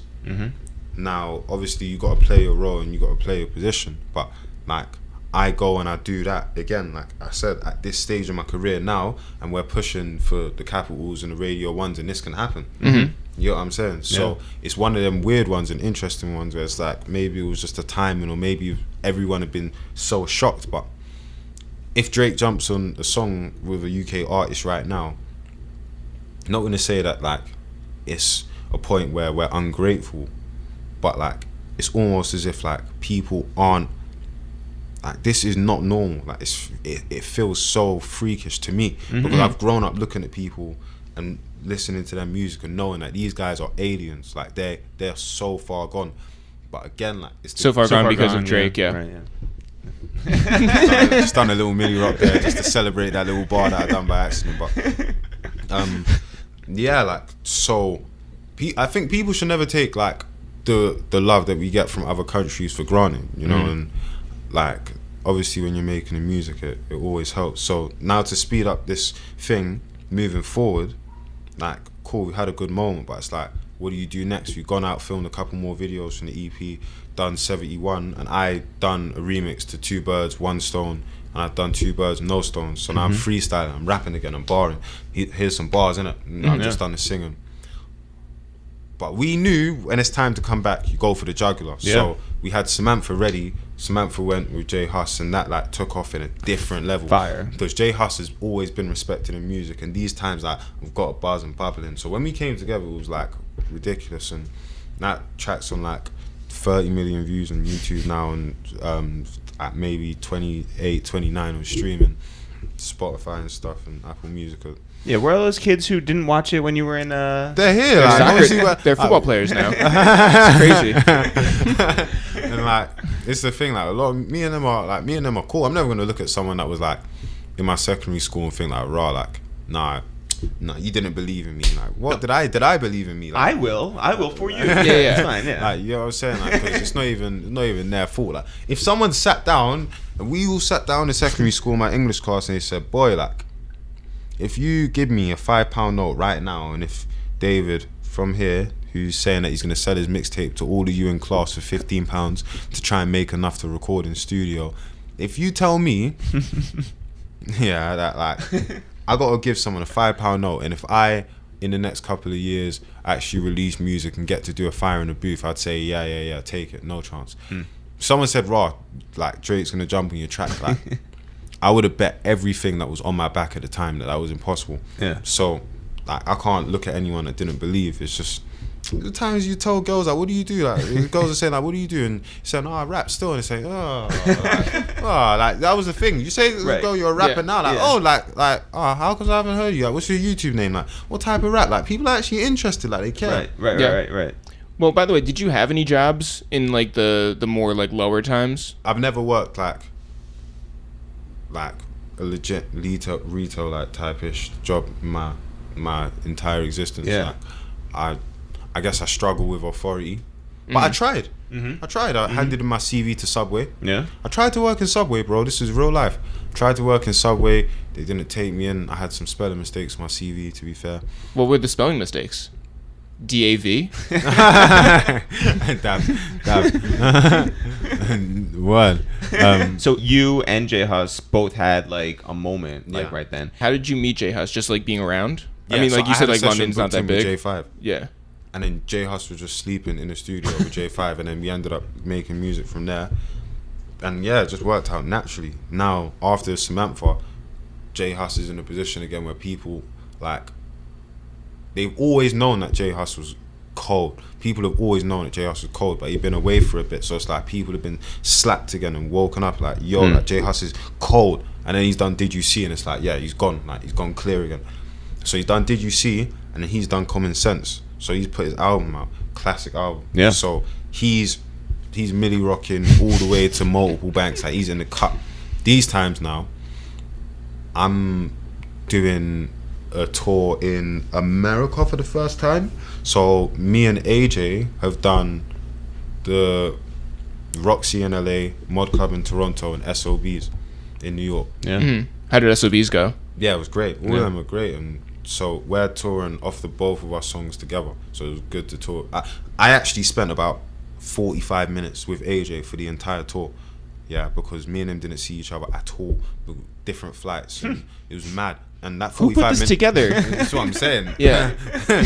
So this 45 minutes, like, this was on stage, by the way. This Yeah. one. Yeah. but yeah. See you in LA. Yeah. So yeah. Was that your first time in New York and in America? And Nah, I've been to LA before to film 71, but first time in New York. And so we've gone to America now, back and forth a couple times. I've released Tequila, filmed Tequila in America, but before that I had done like a LA Lucas freestyle. And before Tequila, I'd done 100 M's. 100 M's was like with SG Lewis, it's like a grime track. So I'm doing like not filler tracks, but tracks that are like just having fun, experimenting with different sounds. And 100 M's ended up being like one of the most profitable songs that I had done because of the synth line. Like, it's got this really weird driving synth line. But this like now references back to what I was saying about the piano and being creative and not just sight reading, because I remember playing like Samantha chords in studio, and obviously when I was playing the chords, it was like no one was getting it. And I'm playing the chords and looking around for someone to be like, yeah, like, that's a fire chord. No one's getting it. Like, it's just tumbleweed, isn't it? So obviously these times, like, but I can see it, but I can also finish it. So I've played the chords. J5's done like a nice little top line on the piano. So we've got that F sharp into D into C sharp into A, G sharp, F sharp again type 4 chord pattern. I've taken that same pattern in to a studio session with SG Lewis. But when I've taken that same pattern in, I've played it in a different way. So I've now played on a driving synth with like, it's like some sawtooth squarish synth, yeah, with like distortion on it or something, and it's got like glide portamento. So I'm going F sharp, F sharp, F sharp, and then higher octave, and I'm going down, then I'm going up, then I'm doing it on the D, and it's like this weird sound. I don't know how it came, but it was kind of like a football chant.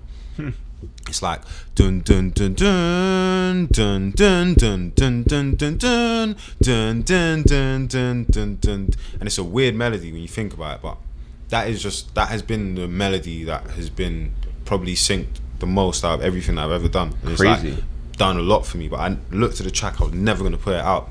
Again, where having good managers, having good friends, like, is important, because I was like, bro, you man are tweaking, like, you man are jarring me, you man are like, you're pushing for this song, and I hate it, like, I don't want it out, I don't want it to sound like this, like that, but they have a vision, and this is why, like, as an artist, it's not just like you being an island or an island, as you say, like, it's about you being able to like actually look at the bigger picture and have people around you that you trust their word on, because it's like, boy, I could have just sat down and just said, yeah, 100 M's just isn't coming out, like, we never speak about this again, and like blocked it out, which might have been easier for me to process, but like sometimes you have to hear the things that you don't want to hear. Yeah.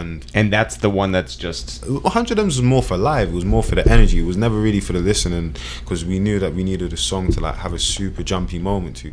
yeah. But for when it actually like Nike started taking it in and started using it for things, and like it just started going to different places, it was like pretty surprising. So that's happened. 100 M's Tequila's happened now, and this is what 2017, and we're back in with Fraser. We're back trying to make that moment. We're trying to change the game, trying to restart. And it's like, sat down and thought about it. I'm missing a big moment. I'd done a track called Revenge in between Samantha and my LA Lucas. I've done Revenge, yeah, around that time. But Revenge is when I started like producing. So I produced Revenge. And it's like, I love like game sounds and like like retro synths and that type of thing. So it's like dun dun dun dun dun dun dun dun dun dun dun dun dun dun, and it's like very gameish, yeah. But it's a super experimental beat, super experimental freestyle. But I'm just rapping on a weird beat over like some gameish type thing. Yeah. But it's given me so many different ideas, and it's actually shaped the artwork, shaped the content, shaped the storyline For Game Over, yeah. For Game But how Over. did you know, in terms of your sound, where you wanted to go or where you didn't want to go? Because you've had, different levels of success at this point. Opposite of 6 Pass. Like, we had a rule for Game Over, because I just started producing, so no live instruments in Game Over. Everything's synthetic, everything needs to feel like super gamey. We ended up breaking that rule. It just couldn't last then. It just like live instruments too much. And Well, can we talk about Question Time? Because like that's like a very political song. yeah, super duper political, and I just wanted to like, again, in the same way that like someone from a soundtrack would make you feel like I was here at this moment and that was happening when I was this age and that age. If someone goes back and listens to Question Time, like, it's a time capsule, and it's got like some harsh production, and it's not the easiest thing to take in, but it's a very big statement as to the time that we were in and what was going on, So, Have you gotten any reaction from people that either you talked about or people that have listened to it that were like, you want to know what, like, we could use you as a face for something, like? yeah, I think at the time, like, there was an election going on that had just finished. So I wasn't like anywhere near the election, because I didn't want to have my viewpoints be something that actually influenced people to vote on the side that I was speaking about, because Question Time was largely anti-conservative, because those are the people that are in power. I still had questions for the people that were in power at Labour, but I didn't want to actually like have people go and do something based on my word when I wasn't as politically informed as I needed to be. So Question Time happened, and that was just there waiting. How I Met My Ex Now is happening, but I haven't made the piano line.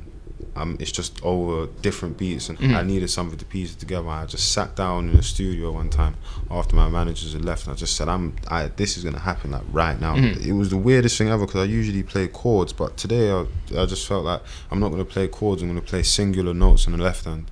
I'm gonna play a melody on the right hand and do a song that's different. I was just humming how I felt about my ex, and then there was a real turning point in the week, because we were like having debates back and forth, and me and my managers were going back and forth, and my friend, we were saying like we need a big song, we need a single. And that week was obviously tough, because like you put in hours and hours and hours and hours and hours and hours working on the rap songs, and it always boils down to we need a big song. We need something that is going to be. You need a capital one extra or whatever. Right. Yeah, like you need something. So it was tough, but you just had to go out and do it. And you either hide away from the challenge or you live up to it, innit? So I went out and linked Steel Bangles, linked Savac in those weeks, and I just wanted to be in studio all the time. Ended up making Calling Me Out, which was on an EP, and then ended up linking up with Steel Bangles as well, being in multiple sessions and making No Words with Mo Stack, which was meant to be a miss track. But Mo Stack ended up writing first, ended up putting down a hook. I always wanted a song that would work in the clubs, but honest to God, when I made this hook, I never sat down and thought, boy, this is a club hook. I just made the hook. And that's the thing, they always say like the things that happen best, they happen naturally. I think no, they don't. They happen mathematically. You sit down, you plan it, but it's true. And that's happened now. Fast forward to the release of Game Over. Question Time is the song that is gonna lead it. And whether like, what's gonna be the first song, such and such. My friends are saying like, nah, you should probably put one where you're rapping at my 19th birthday, or putting like, I don't know, one of the like biggest songs out first. I think my manager was saying that Question Time feels good. It feels like a moment. That was one of the ones where I had to decide within myself, and what I was saying in Question Time was so important and so potent, because there were so many things that was happening in the UK, especially at Grenfell Tower. It just felt like I hadn't been close enough to the ground in covering it when it was going on, and I didn't want to cover it because it was like too immediate. I needed to sit back, take stock, get to meet the people, understand, feel like how it had been after a second. And there's a lot of, what it is, it's like that thing in like support, when like a country could be going through, I know it's a weird comparison, but a country could be going through like a time of turmoil, and everyone sends their love, their attention and their donations in one spree, and then after a while it's like everyone's immediate thing has run out, because they could even deal with it in the way that it came, all in one wave. And then when it needs attention to be like highlighted, it's not there, which is why it was good to take a step away from the first few weeks of it and actually speak about it months later, when it was important for me to try and highlight it and bring it to the attention of people again. That's all I can do. I can't do too much. I can just speak about it. And the same thing with Stormzy mentioning in the Brit Awards performance, like that, and what it had done for that, and even bringing it back into conversation and dialogue, and making sure that people understand that this won't be let go of, is super important. Question Time's well received. Peligro versus happened with Gigs, that's well received. So now we're on a good run. Peligro versus happened, Question Time's just happening. It's like November the 3rd, bow, drop No Words, Mo Stack, and it's like people are like, yeah, they're stunned. So it's like, cool, 3 songs, people get to listen into Game Over, and instantly when Game Over comes out, the first thing that people connect with the most from Game Over is How I Met My Ex. Not exactly what I expected, but I actually sit down and listen to the song again for the first time since I made it, and think, oh, this is kind of deep. This is a deep song. Yeah. So everyone's talking about How I Met My Ex the next morning. The song. Yeah. It can get confusing. And that's what came from that. Calling Me Out is like a fan favorite as well. People like the intro, but my 19th birthday is like the rap that holds it together. 9-minute long rap talking about the thing that's going on in London, and my actual 19th birthday. So now 2018 comes around. Yeah. And we're five months into the year. What do you feel like you've achieved in this calendar year, and what do you have left to go in the next 7? I think that like this calendar year, it's an interesting one, because we've come back from tour in Australia. Yeah, how'd you survive that flight? It was actually business class, so it was decent. Yeah. Couldn't survive in economy. But it was mad still. I was just thinking like, I'm watching Game of Thrones now, innit? So Yeah. I'm watching Game of Thrones, trying to get through it, but even still, like, it's just not enough. Right. How many more seasons do you have? for Game of I Thrones? finished it. Okay, yeah. But obviously, It's a long flight. Yes. He's funny, you know. He's actually he's made a couple good one-liners still. I need to take some notes. That's a long flight. No, that's such a funny joke. I gotta give that credit still. So I've now, bro, he makes jokes and I forget what I'm saying. I've now gone and I've gone to go get a dog. So the one thing that's keeping me going on the flight is getting Wi-Fi every couple of hours and speaking to the people that own dogs. And I'm just looking at dogs, getting pictures, like sending emails on the flight from Australia. Like, this is how much I want a dog. So I land after not sleeping for about 17 hours. And I touch home, I get changed, and I drive up to Birmingham straight away, 4-hour drive or whatever. I go straight to Wolverhampton, to collect a dog from a guy that I've met on Gumtree. Yeah, so this is as rocky as it gets. Everyone from Pets for Homes was trying to scam me, innit? People from Belfast trying to say, we'll send the dog on courier once we get the money and that. Belfast? Nope. Sounding bare rocky. Nope. Sounding hella rocky, So I'm thinking, like, cool.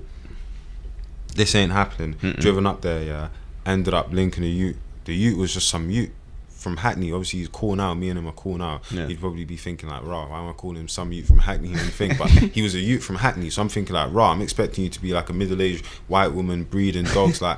But he was just like me. It was like me going to sell someone a Rottweiler. Have you seen that picture of Spider-Man pointing at Spider-Man? Yeah. Like, I'm just thinking like what the hell? So I've seen like, but it's the last of the litter. So I've got the last boy, and you know what they say about the last of the litter, they're the crazy ones. But I had to go in and see him and see if he was the right dog. I've seen him now and just falling in love. He's just tiny, bro. He's just a tiny Rottweiler.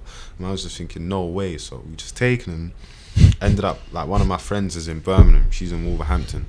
And, like, stayed at hers for a sec, and actually, like, got my stock together and realised what I was going to do. Imagine. The dog's obviously, he's cool, like, blah blah blah blah. He's thinking, alright, cool, I'm in a house, everything's cool. I've decided, it's time to leave.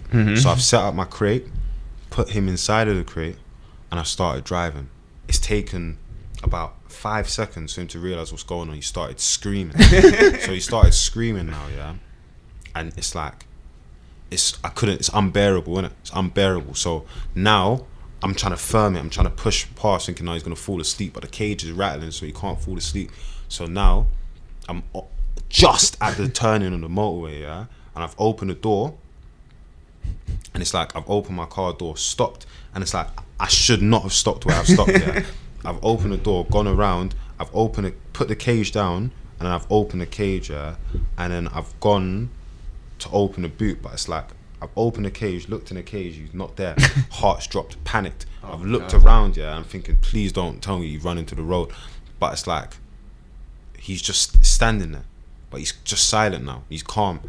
So I was just thinking, I don't even know what to do. But he's pooed all over the cage. He's pooed inside of the cage, like everywhere inside of the cage, out of panic. That's what Leo used to do when he was scared. So, like, I've just decided, like, I've got to pick him up. So now I've picked him up, and there's poo on my like new lilac tracksuit, and like on my it's everywhere. But it's like I drove for 4 hours with him in my lap, but the first 40 minutes of when I was driving back from Birmingham, 3-hour drive, I realised, oh my God, like I haven't slept in like 27 hours. So now I'm tired enough to faint. Like, but I'm driving back, and Leo's like somewhat screaming, somewhat being silent, and I'm just thinking like, please don't move, because if you move and I have to jerk the steering wheel at this like stage of tiredness, like no one's gonna make it back. Right. I'm thinking like, cool, I've somehow managed to firm it, made it back with the dog. Anyway, that was a nice little side story, seeing his music was getting kind of boring. That's how I got my dog. And he's just coming back from training camp now. So when I get back from America, he's going to be 6 months, and I got a little Rottweiler. So. And he has a better name than you. yeah. I mean, Leo would be pretty difficult to find if he was a rapper as well. This is true. You know, Leo, what's Leo short for? You know, Leonardo, Leonidas, Leopold. These are all great names. Great names. You see what I'm saying? So, but anyway, fast forward. This year, rap now. Obviously, start of the year, it's like I've just come back from Leo. It's early into the start of the year, like to basically say something quickly and actually explain where it was going on, because I don't like to make this a thing, but it's weird to skip it out. It's like I can't explain this track without giving it the context. You just be thinking I just done a freestyle for no reason. So people are getting killed in London all the time, yeah, but an innocent aspiring model, like a really good aspiring model, has been killed, yeah, by someone that was his friend once upon a time, or they were fellow models, and it was a really dark situation. But it's like, and this made like international news. Yeah, they're making it. So when this had happened, I was trying to have a conversation on things to prevent knife crime, yeah. So obviously I'm talking about stop and searching, coming back, metal detectors, blah blah blah. These are all in the sketch. Like there's a bigger picture of what I'm saying, but on Twitter they isolate the smaller picture. So, as they do. So they've now said, the screenshot of me saying stop and search checks need to come back, and they've taken it away from me talking about metal detectors in college, people that shouldn't carry knives, acid, like blah blah blah blah blah. Like I said, if I said that people who carry acid deserve to be in jail for life, no one's gonna look at me and say you're crazy. But there's just this thing about knives where it's different. Yeah. No one knows why. So I'm just having a conversation. Obviously, like I'm on the phone to my manager at this time. I'm on the phone to Jack, and we're having a conversation. I'm getting backlash or whatever. Anyway, one of my friends will call me saying that they've seen it, so it's becoming a big thing now. People are making their jokes, people are saying blah blah blah blah blah. Cool. Like, deleted the tweets, everyone's getting on to me, left it now. Yeah. I've actually got stopped and searched a couple days later. What are the odds? You gotta laugh at the karma of the universe, and karmic forces. They've just like made me get stopped and searched. Well, where did the cops find you? I was just driving. Boy, you ever play Mortal Kombat? Yeah. You know when the scorpion's like, get over here, bro. Like he must have just done like the maddest U-turn. We were just driving. He just saw 3 black youths. They were like, yeah, boy, like this is looking like a job still. So they done a U-turn, taken us out, searched us, like, but somebody's like driven past and filmed it, innit? Obviously, when a person is driven past and filmed it, it's like he said something on the video, but he said it when he's gone past me. So he hasn't said it. I can't even hear anything he's saying, but he hasn't said this in my presence.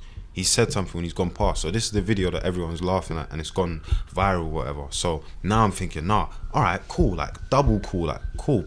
Like, now I'm fired up, innit, raging, like pissed. So I'm thinking like, how do I fix this situation? Because I felt like, no, I'm not gonna lie, it's like a low point. People talk about highs and lows in careers, and one of the ones where you gotta stay strong, but that's where like separate of like everyone, yeah, that's where having a good support system, your friends, the people that are around you, people you grow up with, they're paramount. Because there's certain things that like people will never understand, but having like having a group of people that were as like-minded and as annoyed and as raging and were ready to go to the exact same extent as I was for everything that I felt. It just felt like I was with 4 versions of me, and it was the only thing that gave me any comfort. You know, I couldn't be around my managers, I couldn't be around my girl, couldn't be around my mum, nothing. Like I just had to be out, because I was thinking I'm raging. If I see someone, like I'm just gonna get myself nicked. Like,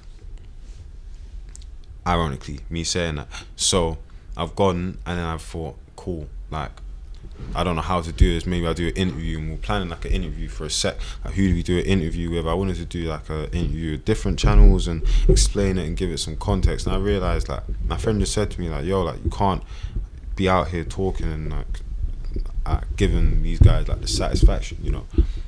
Just like, if you're gonna do something and deal with it, like you address it in the music. So now I've written a freestyle, written Hangman, and I put the words together, and now I've addressed the tweet. And I've also simultaneously, while addressing the tweet, it's like with Hangman, I can't even take credit for writing that song properly, because it's my close friend, you know, directly in front of me, who's like said like the way to do it. Because I'm baffled, by the way. Like, I've never had this level of like, it felt like every single person I knew and their cat was getting onto me. It's like, how do you deal with that? Do you just like do the the crazy commando type thing where it's like I'm gonna fire back at everyone. I'm like, everyone can suck them. I'm like, I'm gonna fucking do something, like say something. I don't give a fuck who you are, what you're on. I'm spazzing. Do I do that? Do I reply to no one and just come and carry on and try and move past it? Like, do I say, nah, fuck you, man, the way that you're thinking is dumb, like blah blah blah blah blah, and like, you know what I meant even though I said it wrong, blah blah blah. But I think like it took a couple days and speaking to my brothers to realize that I didn't even mean it like that. Like, if we actually have a conversation off the record and have one between, like, let's say me and people that are from where I'm from. I've had conversations. This is why like a lot of people's viewpoints don't really matter, because a lot of the viewpoints that I was getting from the viewpoints that are giving people confidence are from people that aren't from my world. Right. Are from people that are never like actually here. And people that are actually here in London, streets of London or whatever, a lot of them are saying, rah, he's tweaking, like blah blah blah blah blah. People are saying, yeah, I knew he was this, I knew he was that. And some of them are actually being receptive, some of them aren't. So the reason that, like, even though I know it was a rocky tweet to say stop and search checks need to come back, because it's such a general way to try and solve something that's deeper. Like, I've had conversations with people that have done life sentences, people that are doing life sentences, forget about family and friends, people that have come out after 13, 14 years, people that are like on cases as we speak, people that are on roll, people that have live active problems, yeah. And they've said, do you know what, like, boy, like, some people are saying I get your angle totally. The way that these youths are moving nowadays is dumb. These are some people that are older than me, gone to prison their entire life for shooting, stabbings, murders.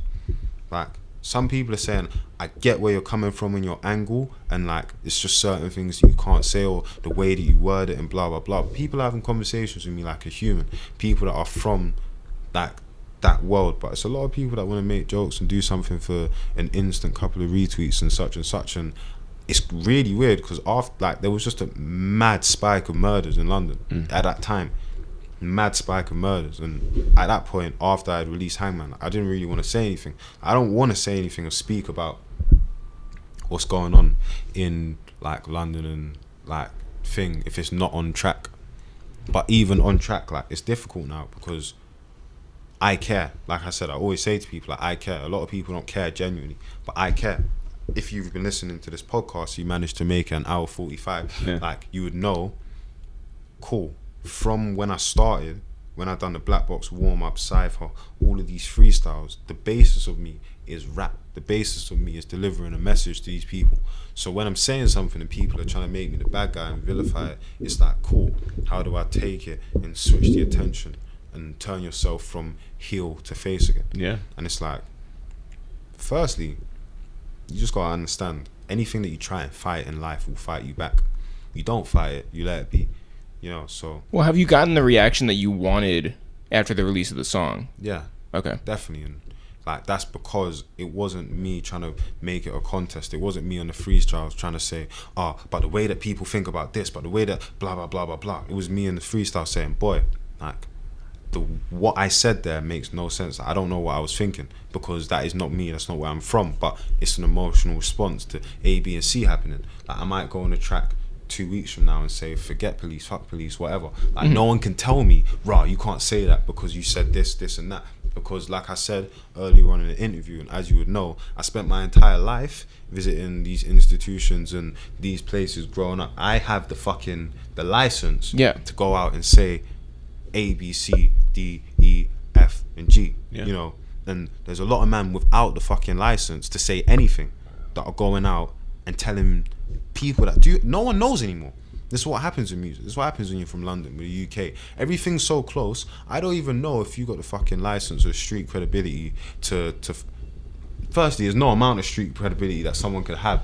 But you get what I'm saying? Like, to tell someone else what to do or how to say or how to think or how to act, like, it's really weird, isn't it? So, well, I mean, by the same token, like, you know, there are lots of people who can say that, you know, they work on the administrative side, right? And they see what things work and don't work from like a more macro scale than the one that you might see. You know what I'm saying? So, I mean, like, in the same way that Kanye, and this, I hate talking about Kanye right now, but but in the same way that he can bring up ideas that he thinks are new, but they aren't really new to everybody else. You know what I'm saying? And I think that was like, it's weird how much me and him have in common with our situations right now, because I said something and it was like, what I said was pretty inflammatory, but what I meant had good intentions. Now, where we're at this point with Kanye West speaking about slavery, let's separate from that. It's not about that, but his first set of tweets when he was talking about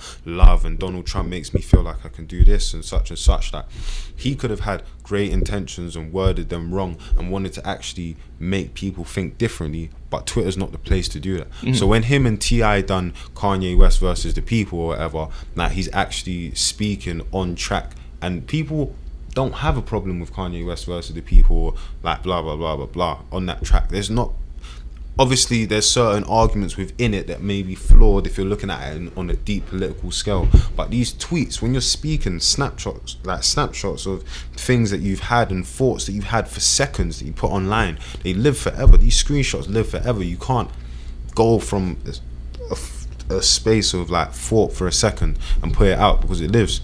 And I think that what I done on the track was just like admit, you know what, that makes no sense. What I said was weird, like it's dumb, but now actually let me get across what I really meant and what I was really saying. And when people got really like realigned with what I was saying, I just realized, cool, like they kind of get it now. If you want to take it far, you can take it far, do your thing. I'll see you when I see you in real life. It's whatever, man. That's how it is. And I said that in Hangman because it's like, you got the smiley image and persona, like people get twisted. Then you just think that like it's that time. But big mob mentality, when everyone's getting onto you, everyone's getting onto you. When everyone's saying your freestyle's hard, your freestyle's hard. And I was just waiting for Hangman to come out and someone to just play it and say, oh, like, but my man, this, that. There was no one, there was nothing. And I'm really, really, really kind of upset about it. I just wish that there was someone that I could now separate, like, and say, you really hate me. You know what I'm saying? But I don't even know. Yeah. I turn around and say to someone, bro, like, what the hell was that about when everyone was getting on to me? They just say, bro, everyone was doing it. You're going to fire everyone. That's how everyone goes about it. So now it's like, you just learn from that and you realize never to put yourself in a situation again where you can get taken out of context. I always say, if you have to say it was taken out of context, you fucked it. You are in a fucked position. No one in the history of ever in life has said like it was taken out of context and had anything good going on around them. Right. Never. The words "it was taken out of context" are literally synonymous with scandal. They're synonymous with problem. PR like needs to save something. Problem the rapper. Yeah. Yo, so we're so happy that you came through here. We're so happy that you got to tell your story, and we're happy we got to shower you with praise. Not shower like, shower with Meek Mill, right? Yeah. But, shower you with praise. Congratulations on everything, and we're looking forward to everything that happens for the next 7 months and on. Thank you. And that's where we are right now. I think I've brought myself up to date in terms of time. So yeah. We appreciate you. No, thank you. Thanks everyone for listening to this new episode of A Waste of Time with It's The Real. Jeff, people want to find out more about us. We are It's The Real. ItsTheReal. No apostrophe, no spaces. People want to find out more about our upcoming shows, our album, our podcast, our books, everything we got going on. Where can they go? You can always go to ItsTheReal.com, ItsTheReal.com, no apostrophes, no spaces, or if you're looking for our merch, go to ItsTheReal.com/shop. Yeah. Say you are looking for our podcast, go to iTunes, search for A Waste of Time with It's The Real, or go to SoundCloud.com/A Waste of Time, or if you're looking for our music, you can go to SoundCloud.com/It's The Real, or you can go to any streaming service, talking Apple, about Spotify, Tidal, all of them, Audio Mac, and wherever else. Yeah, I mean, Tidal has the best splits, so but let's go you there. want to know what? If you like your music elsewhere, go elsewhere. We are at It's The Real on Twitter, at It's The Real on Facebook, at It's The Real on Instagram. We are also on Snapchat at It's The Real. Wave Chappelle just added us there. Also, we are at It's The Real on Twitch, and It's The Real on Reddit. How's Reddit going? I have to upload some more stuff. Okay, great. I took a little break. Okay, thumbs down to you taking a break. Well, you want to know what? Upvote my life. We are 3 years into this podcast's run, and we are not going anywhere, guys. We're not going to get any bigger, any more popular, any better. if you guys do not spread the word. So we're counting on you, the people that we shout out, to tell friends, family, followers, fanatics, all about a waste of time with It's The Real. And we know it starts with us. So, Jeff, who would you like to shout? I want to shout out our friend Courtney F. Photo. Hey! Out in London. Yes, sir. Our men's dem. That's right. The great photographer Courtney F. Photo, who really showed us around Shoreditch when we were out there, and also was early on Dave, and was early on LMA, and was early on a bunch of people. And took our picture that you guys see on this very podcast when you download it. Shout out to Courtney Francis. We appreciate you.